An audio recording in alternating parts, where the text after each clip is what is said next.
Olá, bem-vindos. Olá, bem-vindos. Está começando mais um episódio do podcast Diário SA. E hoje a gente vai fazer uma análise aprofundada do Kizu 11, o fundo imobiliário de fundos da gestora Quilima.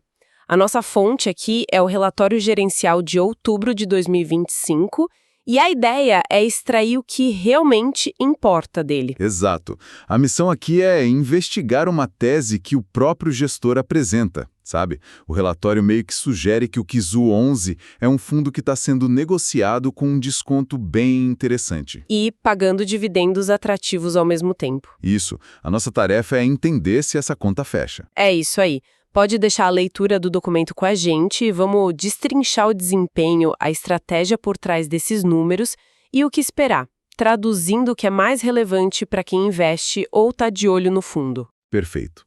Vamos começar então pelo que salta aos olhos de qualquer investidor: os rendimentos.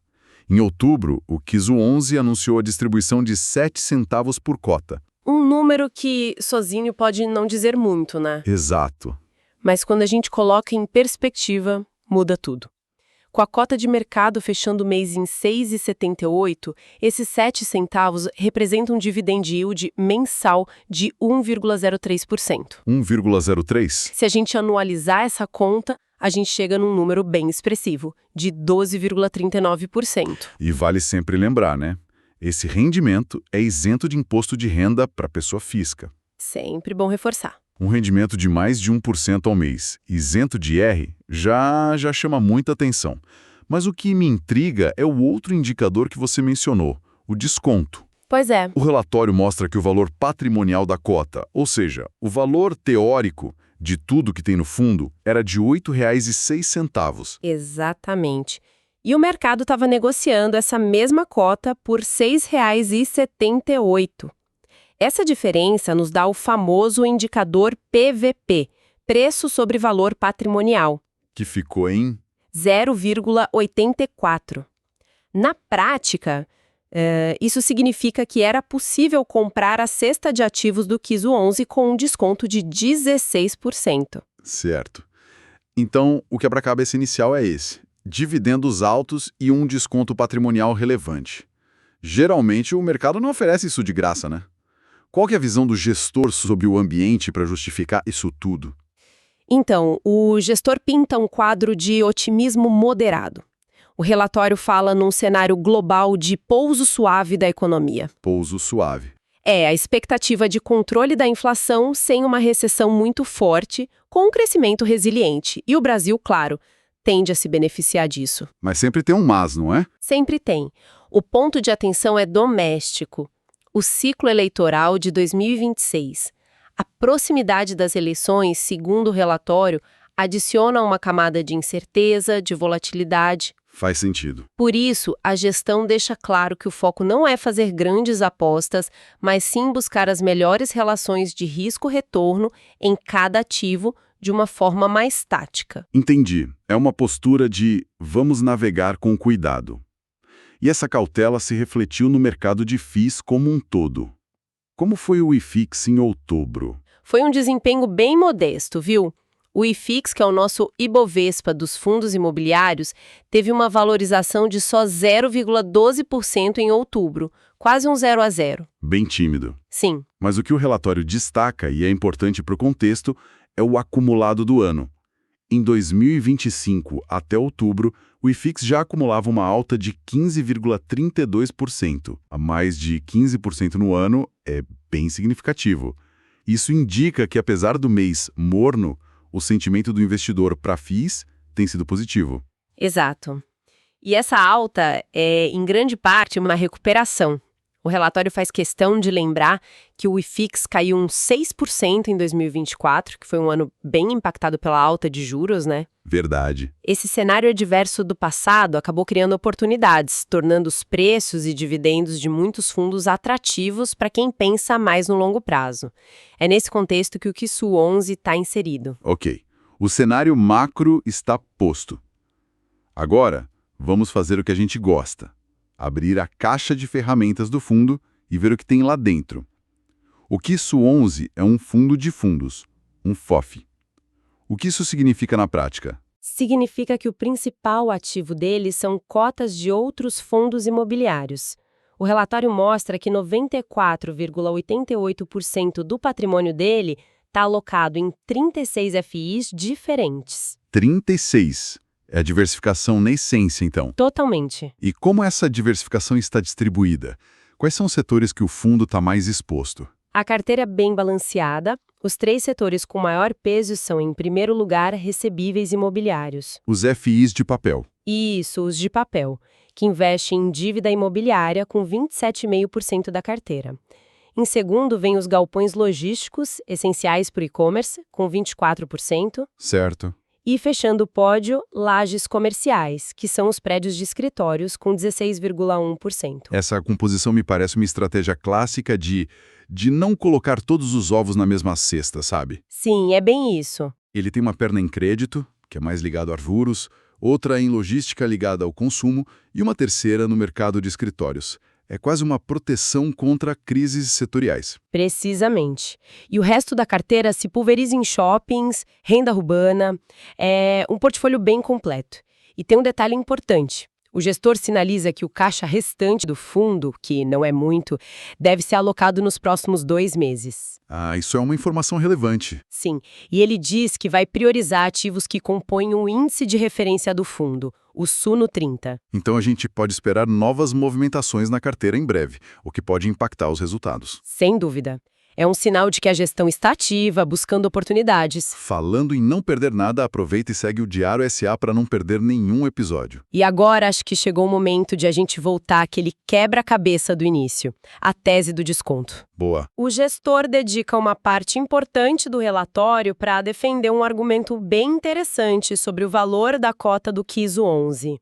Sim, aqui a análise fica realmente interessante, porque é a principal tese de investimento que ele está vendendo, né? Ele faz uma comparação direta entre os indicadores do KISO 11 e a média da carteira de FIIs que o próprio fundo investe. E os números são, no mínimo, curiosos. Vamos colocar na mesa para ficar claro. De um lado, o KISO 11. Como a gente falou, ele negocia com um PVP de 0,84 e entrega um dividend yield de 12,4% ao ano. Certo. E do outro lado? Do outro lado, o gestor calculou a média dos indicadores dos 36 fundos que estão dentro da carteira do KISO 11. E essa carteira interna tem, em média, um PVP de 0,88 e paga um dividend yield médio de 11,2%. Peraí, vamos traduzir isso. Vamos. Na prática, significa que o KISO 11, que é o pacote completo, está sendo vendido com um desconto maior do que a média dos produtos que estão dentro dele. Exatamente. E, ao mesmo tempo, esse pacote está pagando um dividendo maior que a média dos dividendos dos produtos individuais. É quase como se o carrinho de supermercado tivesse com um desconto extra no caixa maior do que a soma dos descontos dos itens lá dentro, e ainda te desse um cashback maior. Ótima analogia. A leitura que o gestor faz, e ele usa essa palavra no relatório, é que existe um nível injustificado de desconto. Ok, essa é uma tese muito forte. Mas vamos fazer o papel de advogado do diabo aqui. Um investidor mais cético poderia dizer que sempre existe um motivo para um desconto. Com certeza. No caso de FOFs, a crítica mais comum é a dupla taxa de administração, né?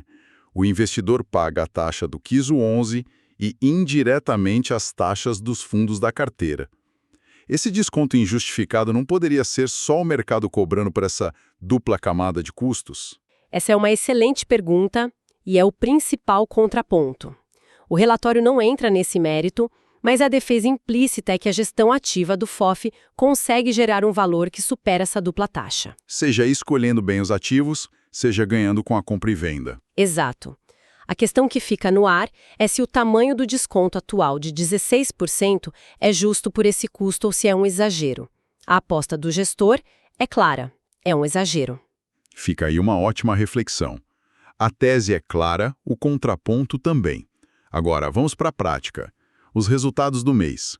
A estratégia gerou quanto de lucro em outubro? O resultado de outubro foi de 3,11 milhões de reais. Teve uma leve queda em relação a setembro, quando o fundo lucrou 3,14 milhões de reais. Uma variação pequena, quase estável. Sim, bem pequeno. Certo. Mas a distribuição para o cotista, os 7 centavos por cota, se manteve estável. Não só em relação a setembro, mas o ano de 2025 todo. Isso significa que o fundo está usando reserva para completar o pagamento? Essa é a pergunta de $1 milhão, e o gestor aborda isso. Ele explica que, com o mercado mais estável, com menos oportunidades de ganho de capital, os resultados passam a depender mais do que ele chama de carrego. E o que seria exatamente esse carrego? O carrego é basicamente o rendimento recorrente da carteira. São os aluguéis e os juros que os FIIs da carteira pagam todo mês. É o fluxo de caixa previsível, sabe? Entendi. Ao manter a distribuição em 0,07, a gestão sinaliza que esse é um patamar sustentável só com esse rendimento do carrego. A mensagem é: conseguimos pagar isso de forma consistente com o que a nossa carteira gera. Isso traz uma percepção de segurança, o que é muito importante. E para fechar, vamos a um dado curioso sobre a base de investidores. Tem uma pequena contradição no relatório, certo? Sim, é um detalhe que mostra a importância de ler com atenção. No texto, o gestor escreve que a base de cotistas reduziu marginalmente. Reduziu. Porém, quando você olha a tabela e os gráficos na mesma página, os dados mostram o oposto. Ué, e o que os dados dizem? Os dados oficiais da tabela mostram que o número de cotistas aumentou 1,64% em outubro. Passou de 102.600 para 104.308 investidores. Então ganhou mais de 1.700 cotistas. Exato. Foi um pequeno deslize na redação do texto, mas o fato concreto é que o fundo cresceu sua base, não reduziu. Olhando para o futuro então e juntando as peças, a gestão sinalizou que vai usar o caixa. A pergunta que fica é: será que essa alocação pode gerar um impacto positivo nos rendimentos em breve? É a principal expectativa, né? Com mais ativos gerando renda, a tendência é o resultado aumentar, o que pode se refletir nos dividendos. E, além disso, o que fica para os próximos meses é o teste da tese principal. Quais indicadores vale a pena acompanhar daqui para frente? Eu diria que o principal é justamente a evolução desse PVP. Será que o mercado vai concordar com o gestor e começar a corrigir esse desconto? Ou será que o ceticismo com FOFs vai manter essa diferença? É algo para a gente observar de perto nos próximos relatórios e ver se a tese se concretiza no preço da cota. Exatamente. Será um teste real para a capacidade do gestor em convencer o mercado do valor que ele enxerga ali. Se você gostou desta análise, não se esqueça de seguir o podcast Diário SA e curtir esse episódio. Episódio criado por Clayton, o criador do Diário SA. Até o próximo episódio.